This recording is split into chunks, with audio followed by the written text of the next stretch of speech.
ভিডিওটি শুধুমাত্র মনোরঞ্জন আর আপনাদেরকে একটু হাসানোর জন্য, তাই আপনাদের কাছে অনুরোধ করছি ভিডিওটি কেউ সিরিয়াস নেবেন না, অন্য কিছু নেবেন। Thank you.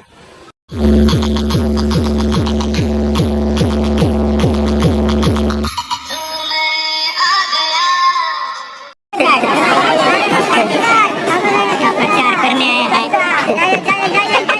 आजा के प्रचार कर रहा है, मर जाएगा आदमी साला हार्ट अटैक करके। তো হে হোয়াটসঅ্যাপ কাকা, সবাই ভালো ভালো ভালো থাকার চেষ্টা করো। তো আজকের বিষয় হলো যে আমাদের সার্জেন ভাই একটা কমিউনিটিতে পোস্ট করেছে। তো সেই পোস্টটা দেখে এত হাসি লাগছে, কিছু বলার নাই। তো চলুন বেশি গাড় পেঁয়াজি নাই করে আমি ভিডিওটা শুরু করি। তো পচা কাকা, কি চলছে গো এখন মেদিনীপুর দিকে? চলবে কম্পিটিশন। দূর কাকা, বড়ি ওই জন্য মারিস না, তুই ভালো জানিস না। লায়ন ক্যাবিনেট বানিয়েছে, লায়ন ক্যাবিনেট। তুই জানিস লায়ন মানে জানিস? জঙ্গলের রাজা। তুই জানিস না? যখন বাজবে কেন লায়ন ক্যাবিনেট, লায়ন দেখেছিস তো? তো দেখতে পাচ্ছ লায়ন বেস যেটা লায়ন ভাইব্রেশন বেস, যেটা কিন্তু আমি শুনেছিলাম মিচুদার কাছে গিয়েছিল। আগের ভিডিও জঙ্গলের রাজা যখন বাজবে কেন গাড়ি মারাবে, হাত নিয়ে পালাবে, কান দিয়ে মারাবে শালা পচা, বুঝলিস? Lion cabinet. তো আমিও ভাবিছি ঝাড়খণ্ডের ক্যাবিনেট বালাটাকে বলবোই শালা হাতি ক্যাবিনেট আমাদের এবার কেন, যেমন হাতি শুনতে ধরে ফেঁকে দিলে ওরা লায়নকে।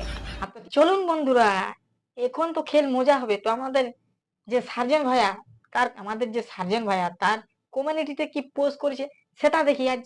তো চলুন আমি পড়ি করে শোনাচ্ছি কি লেখা আছে। दोस्तों, यहाँ से कोई भी कैबिनेट का मॉडल उठा के बना दो और एक न्यू नेम रख दो। बाघ, भालू, सांप, न्यू वाला बॉक्स। अभी कुछ इस तरह चल रहा है और भी बहुत मॉडल है। তো আর কি বলবো, মানে ওয়েস্ট বেঙ্গলে এত ভাবে ক্যাবিনেট আসছে। ফার্স্টে ডাইনামিক পপ পপ কোন দিয়ে পপ পপ কোন দিয়ে চলে গেল, এখন লায়ন এলো, ইয়ারপর মনে হয় হাতি আসবে, তারপর এখন নাই জানি। সেই কি বলবো, ক্যাবিনেট সেই সেম কিন্তু নাম আলাদা আলাদা। কি বলবো, যেমন মানুষ সেম থাকে, কেউ লম্বা থাকে, কেউ খাটো থাকে, কেউ কালো থাকে, কেউ ফর্সা থাকে, কিন্তু নাম আলাদা আলাদা থাকে। এরকম ভাবে নাম হচ্ছে এখন। তো যাই হোক, আমাদের ওগুলো দেখি কোনো লাভ নাই। তো চলুন বন্ধুরা, যদি সেরকমের রোস্টিং ভিডিও দেখতে চায় তো চ্যানেলটি বনি থাকুন আর চ্যানেলটি সাবস্ক্রাইব করে রাখুন। তো আজকের ভিডিও এখানেই সমাপ্ত। আর নতুন নতুন ভিডিও পাওয়ার জন্য চ্যানেলটা অবশ্যই সাবস্ক্রাইব করে রাখুন।